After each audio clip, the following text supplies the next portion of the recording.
Guys, ito na, na-coat na natin lahat ng breading. So, ipiprito na lang natin sa medium fire para hindi masunog. Gagawa tayo ng roasted chicken.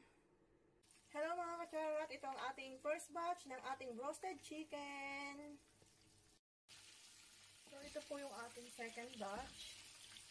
Pinapa-golden brown natin sa tulad niyan. Tapos po, iaahon ko po para sa second fry. So, ito na mga katsararat, na-hotcook ko na. Ngayon, nilinisan ko muna yung mantika at pinapainit ko ulit para sa pangalawang pagprito. Para more crunchy yung kalabasan.